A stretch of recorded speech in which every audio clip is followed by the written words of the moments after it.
Hello everyone and welcome back to my opinion, and in this video I'll be reviewing the season of the Punjab Kings. And so I think after their auction I had high expectations for this team, and in the end it's a case where in their wins they've looked really good and they've shown why they've warranted those expectations.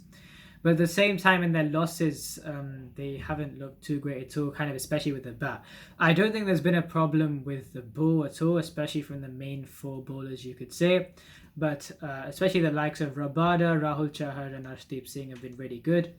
But I think with a bat, especially on slower services, apart from the 160 odd that Liam Livingstone scored against SRAs, there haven't been too many standout performances on those kind of services. And we saw against the Delhi Capitals where they did implode in 2 overs to make it hard for them to win the game from there on. So I think that this has been another bottled season for them, you could say, and they would certainly feel so. And even the precarious points of the squad, especially one precarious point which I thought would be precarious.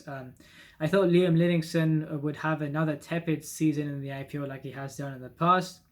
However, he scored above 400 runs, probably being their best batsman this season. So that was a pleasant surprise.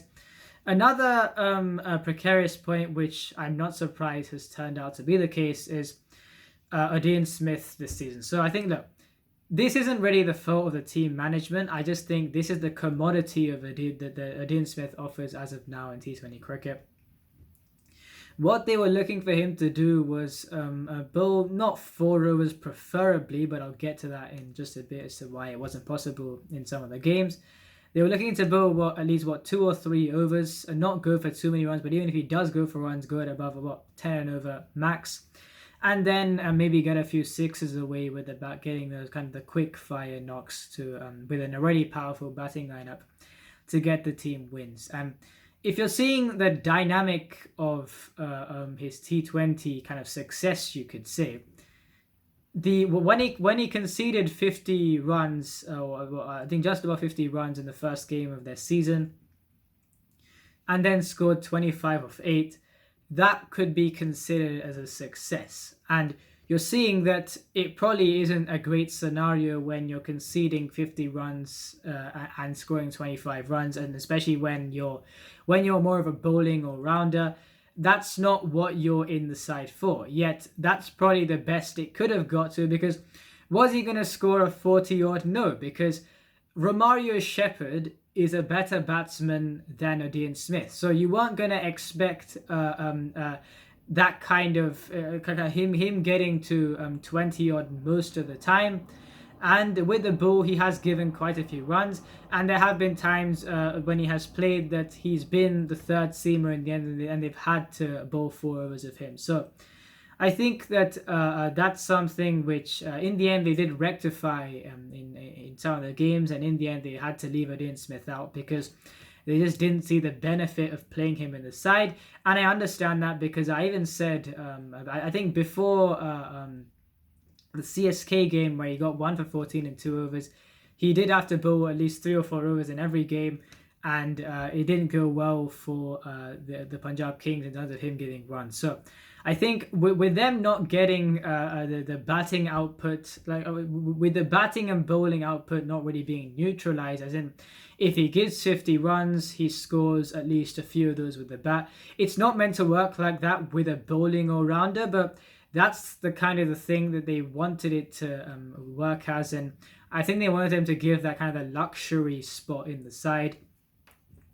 Unfortunately, it just prevented them from getting an advantage in some of the games because, again, he isn't doing what you want him to do. In the end, he's just giving runs, and on a lot of the games, he didn't really. In fact, I think most of the games, apart from one game, he didn't get to 20 when he batted. So I think that in the end, that experiment didn't work at all, and unsurprisingly so. Mayank Agarwal, unfortunately, this year, he looked really good in 2 or 3 innings when he scored the 150 odd and I think 240s. But overall, this hadn't been a great season for him at all. I thought it was selfless of him to demote himself to, I think, number 5 and let Johnny Bairstow to bat up top, who had also not had a great season up until he was promoted. And I think Johnny Bairstow recovered his season a bit. Still, the numbers don't look as great, but I think especially when he opened the batting, he did play really well.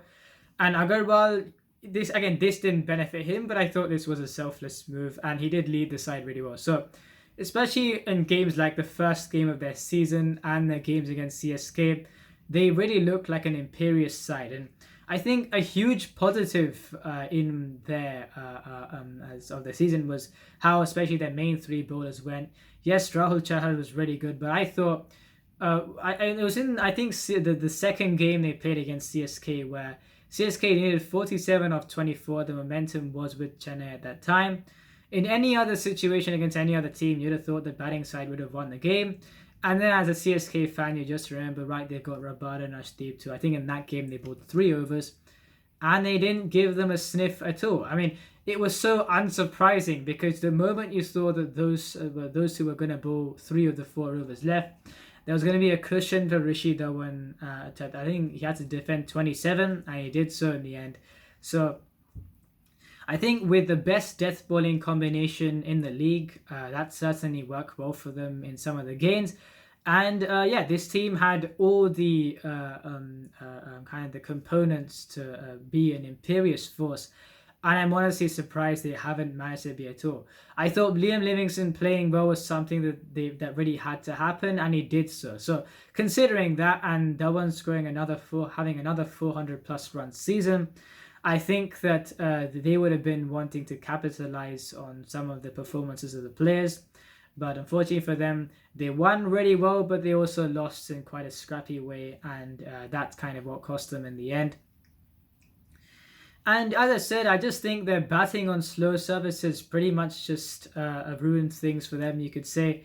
Mayank Agarwal averaged 16, striking at 122. Not a great season from him. Shah Rukh Khan, I think they would have expected more from him. And here's the thing. So he plays first class cricket, and I think just before the IPL he scored quite a big 100 in one first class game. And considering that, there's an element of responsibility that that is associated with him. He plays first class cricket. He opens the batting in the TMPL, where he doesn't play like the way that we saw in this season, just trying to hit everything. He had a couple of sixes, and then that's pretty much it. And I think that he's a much better player than what we've seen so far. And it's a case where he walks out quite late on, and it kind of just looks to bash the ball around and just give the flourish for his team. And the other kind of his statesman, you could say, Dinesh Karthik, also does the same thing. But the one thing that is lacking with Shah Rukh Khan, I think, is the method. And you're seeing what Dinesh Karthik does. It's a method to what he does. For Shah Rukh Khan, it just seems like he just goes out there and swings all the time. And if you're, I think they could, yes, you could say with the current team they have, if everyone plays to their potential, Shah Rukh Khan may have to bat at 6, but at the same time, he's a much better player than just going out there trying to whack the ball all the time. At least if he is being used as a finisher, then just there has to be a bit of method to what he does. I think he's a much better player than just going out there and just trying to swing at the ball every single time. He's in the end struck at 108 this season, and that too is just mostly swinging at the ball. So it just hasn't been able to come off for him at all. He's hit a couple of sixes here and there, but apart from that, nowhere near the impact that he would have wanted to have. So I'm sure he will bounce back, and it's just a thing where I've seen him in the TNPL, for example, and also when I haven't seen him play domestic cricket, but he has scored hundreds in the domestic, in first class cricket. So he can hang around and certainly play better than what he has done now, and play with a different method than what he has played in this season. So I think if he just fixes that, then I'm sure we will see the best of Shah Rukh Khan in the coming seasons. Jitesh Sharma, I think, has been one of the finds of the tournament. He's averaged 29, striking at 163, and has been solid with the gloves as well. And he's been one of the finds of the tournament in my view. Bhanuka Rajapaksa, I think he started off well with the 43, and then you could say he wasn't on course for a 400-run season or anything. I think a lot of the time it's kind of been a bit of a whirlwind when he has batted a quick impact, then he has got out, and he has been really enjoyable to watch. It's been really enjoyable to watch him bat when he has been batting this season. But I think that it's a case where on a batting friendly wicket, then especially when the side bats first, then they really just toy with the opposition. They bash the opposition around, especially when it's for example, against CSK, where especially in the first game, where the Punjab Kings were pretty much all over the game from the get-go.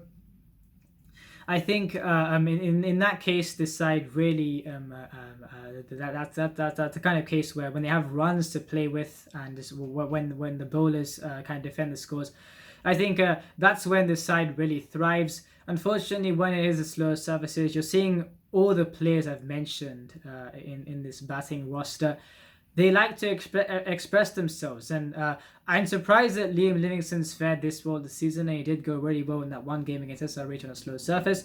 But apart from that, even he in the other the games on the slow surfaces hasn't really done too much. So that is a huge weak point for the side, and you're seeing all the positives that I am discussing, and you're thinking, why hasn't this side why haven't things gone better for this team than they have? And that's what I don't know either. I mean, this isn't just a good team. This is a championship, should be a championship winning side, and Punjab Kings at their best, we saw how they could be when they are at their best this season. And unfortunately, they just, if you could say, they've bottled it once again with probably their best squad in the history of their IPL seasons. So with this squad, you have the raw materials to achieve great things, and if they don't bounce back and at least get to the playoffs and beyond in the IPL, then I don't know what to say with this squad. You thought before, did they have the raw materials? Yes, they had the top four, but then they didn't really have too much after that. And even with the ball, the attack did leak runs. In this case, you've got the best death bowling combo in the league. You've got such a brilliant wrist spinner in Rahul Chahar. And even with the other bowlers there as well can stand up as well. The likes of Sandeep Sharma and Vaibhav Arora have been good at times this season. And so yeah, this team does have the resources to achieve big things, but again, I'm really surprised it's kind of gone this way in this season. I think that the last time Punjab Kings qualified for the playoffs was when they were called Kings 11 Punjab, and when I was in year 6. So it's been 8 or 9 years almost for them qualify. I think 8 years since they've qualified for the playoffs. And with this side, they're the best place to do so. But I think they will have to be a bit more, along with the positives, if they can just touch up on the negatives, be a bit more versatile on the slower services, I think we could see a much improved side in the coming seasons, but it is down to them. If you enjoyed this video, please like and subscribe, please share the video with a friend, and remember, this is my opinion, what's yours?